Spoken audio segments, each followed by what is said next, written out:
Bueno, estamos ya acá de vuelta en las 8:45, estamos ya en el segundo segmento de entrevistas y análisis. Esta noche también nos acompaña acá en la mesa Cristian Castillo. ¿Cómo estás? Mario, buenas noches. Pues en una etapa nunca antes vivida en la humanidad, lo hemos venido repitiendo, cada día es un aprendizaje, cada día es un reto, aprender a convivir con estas dinámicas, pero sobre todo prepararnos a lo que viene a continuación, Mario. Claro, y sobre todo porque, digamos, ante esta situación de estar confinados en la casa, el temor es algo incierto, ¿no? O sea... Y la incertidumbre que genera, Mario, es que realmente tocará aprender a vivir con el virus, porque el virus no va a desaparecer porque estemos hacinados. Hay un control, claro. Se rompe la cadena de contagio, pero a la humanidad le tocará aprender a vivir precisamente con este nuevo virus. Y bueno, esperemos que en un futuro no muy lejano las pruebas científicas arrojen positivo a una vacuna que permita contener las afectaciones, pero es un virus con el cual tocará la humanidad adaptarse. Y bueno, decía mi papá hace muchos años, el ser humano es un ente de costumbre, así que tocará en algún momento aprender a convivir con este virus. Y esto trastocó, o sea, hay un antes y un después. Completamente, las dinámicas sociales han ido variando y obviamente lo que estamos viviendo, insisto, es un aprendizaje del día a día. No se encuentra en ningún manual, en ningún libro, en ningún documento cómo aprender a sobrellevar esta dinámica, y creo de aquí en adelante nos tocará, insisto, adaptarnos a estas nuevas dinámicas y a la convivencia con este tipo de virus.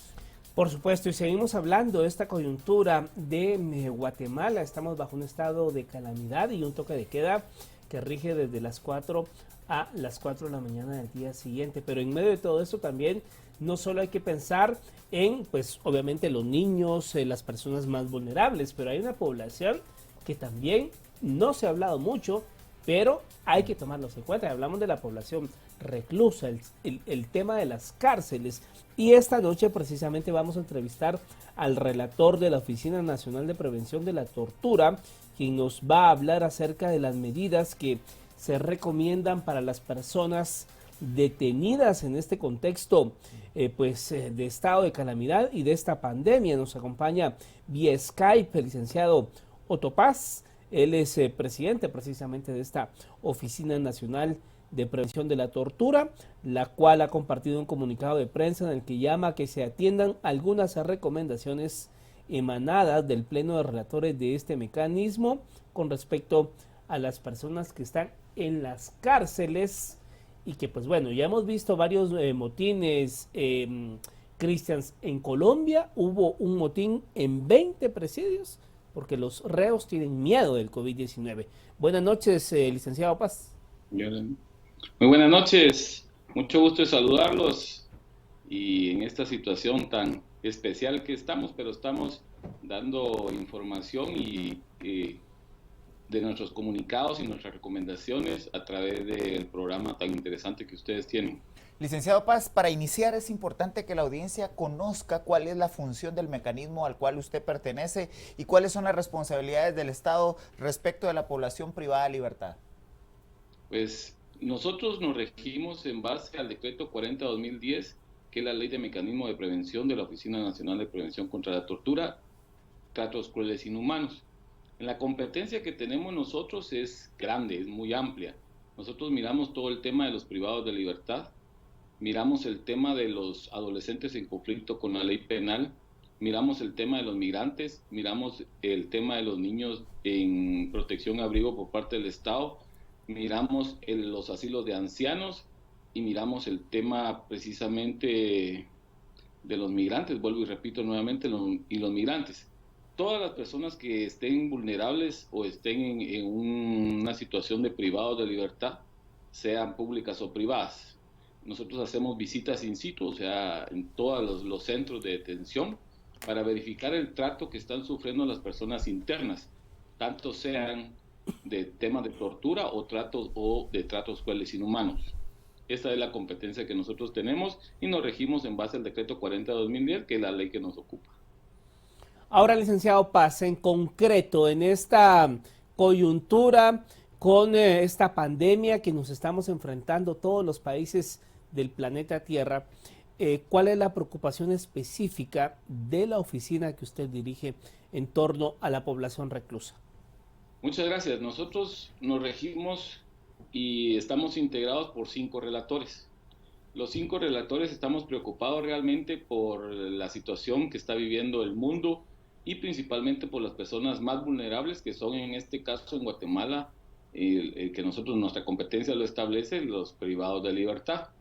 Las recomendaciones que hemos mandado precisamente han sido claras a la Corte Suprema de Justicia.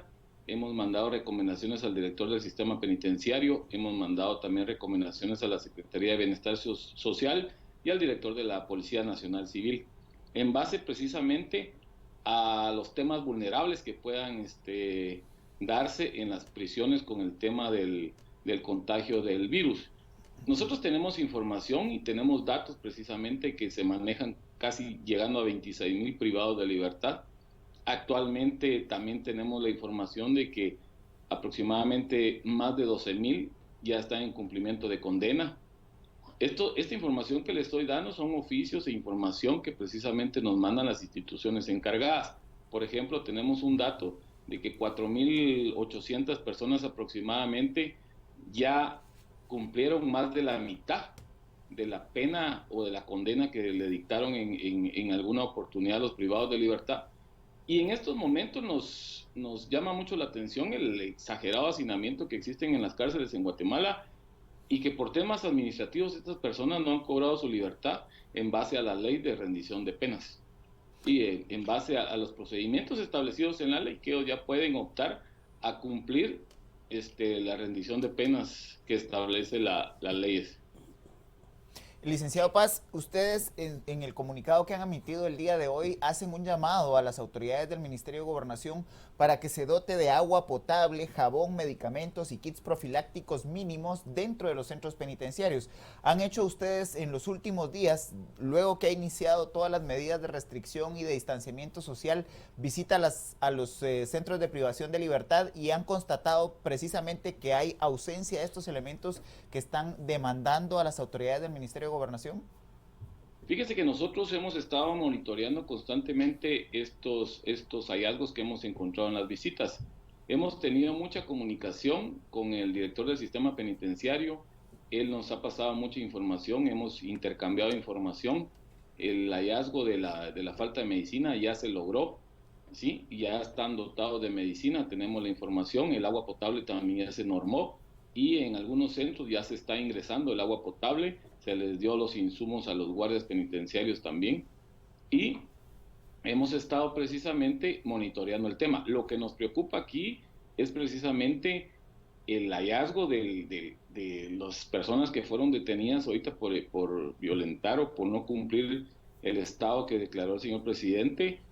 Ese monitoreo lo hemos estado estableciendo. Es más, el primer día de las detenciones nosotros estuvimos en comunicación con él. El tema de tener a todas las personas ahí, incumplir con los protocolos del Ministerio de Salud, fue precisamente porque las personas estaban en la oficina de consignación de la Policía Nacional y no precisamente ya a cargo del sistema penitenciario.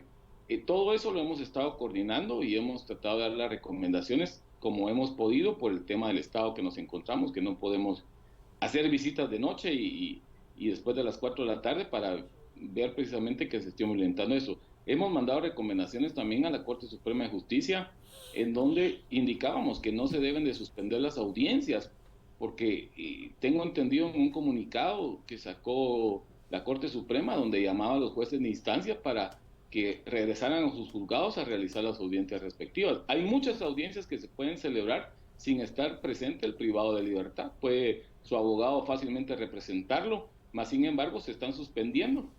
Y eso es lo que nosotros llamamos para la Corte Suprema de Justicia.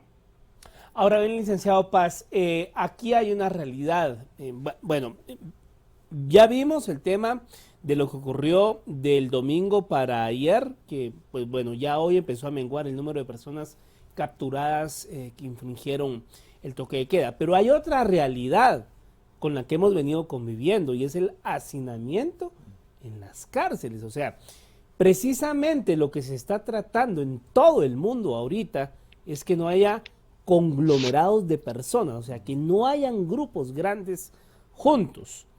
Pero esa es una realidad en nuestras cárceles. Ya usted nos compartió las estadísticas de personas que, pues, que no tendrían que estar ahí, pues, pero ahí están. ¿Qué se puede hacer ante esta nueva realidad? Le comento, licenciado, nosotros hemos manejado y lo hicimos públicamente a través de entrevistas en medios de comunicación, que tenemos la información que de adultos mayores tenemos 644 privados. Tenemos 72 privadas de libertad en estado de gestación. Tenemos 1.116 privados de libertad con enfermedades crónicas.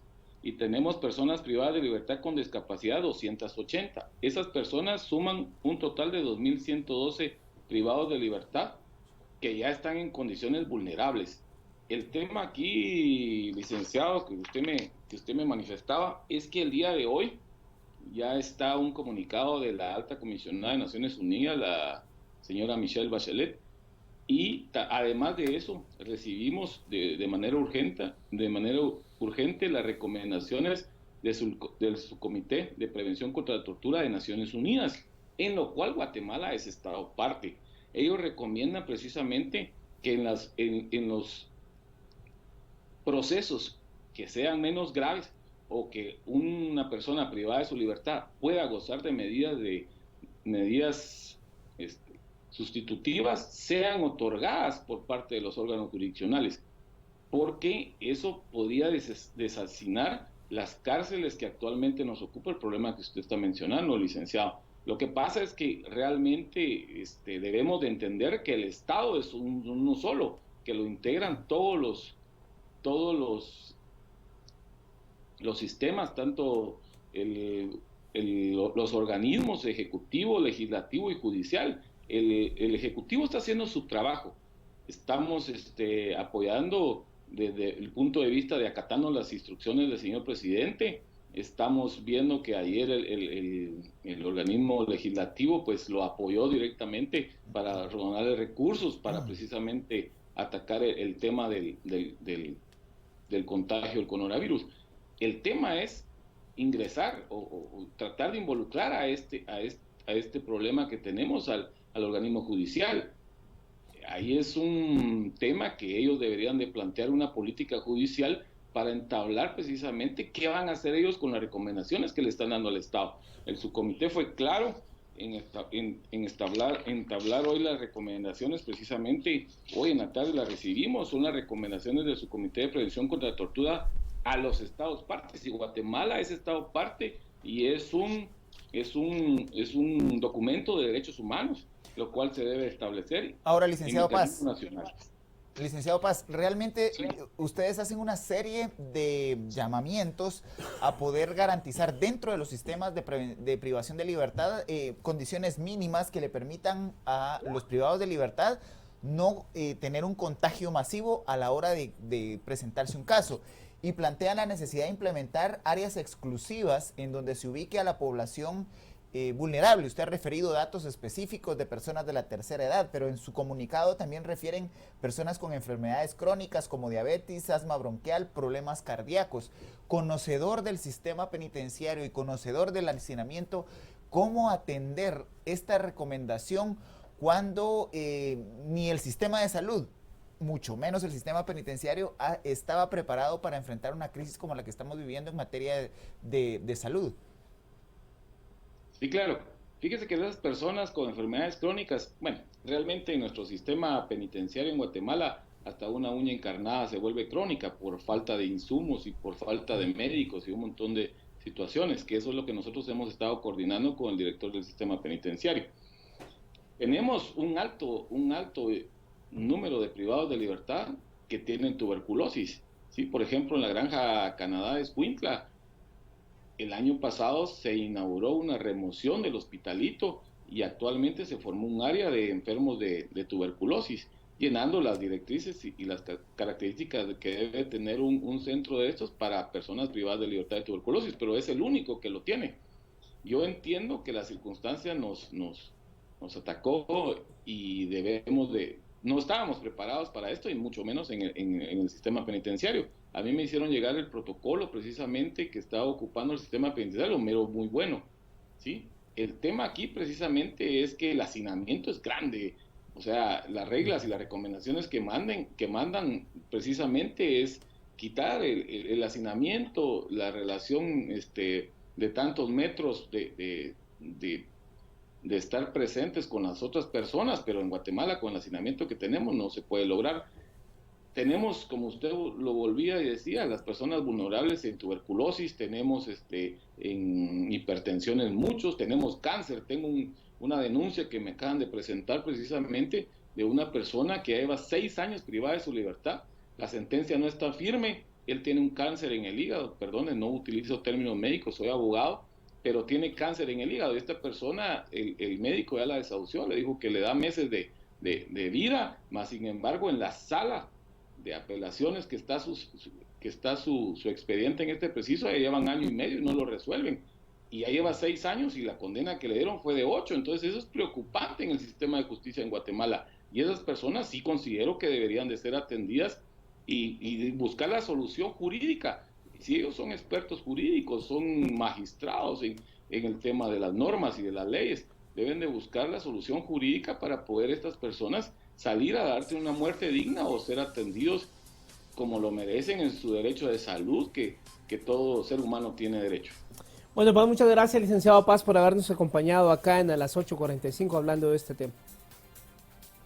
Muchas gracias a ustedes y siempre con temas interesantes que casi nadie aborda, como son el tema de los privados de libertad. Les agradezco muchísimo por la entrevista y para dar a conocer a la población realmente nuestra situación y nuestra realidad. Bueno, muchas gracias. Bueno, y la realidad, Cristians, de lo que ocurre en el sistema penitenciario del país y muchas veces, pues digamos, no queremos voltear a ver, pero cualquiera nos puede pasar. Y es que, como se refería en la entrevista, Mario, el Estado ha dejado estos temas de lado y son como esos temas que se meten debajo de la alfombra. Claro. La sociedad guatemalteca, con los privados de libertad, con los pobres, con los desnutridos, tiende a voltear a ver hacia otro lado, y cuando tenemos emergencias como la que se está viviendo, básicamente el impacto tiende a ser inhumano. Ya se ha referido que hay riesgos inclusive de que se violente los acuerdos internacionales en esta materia.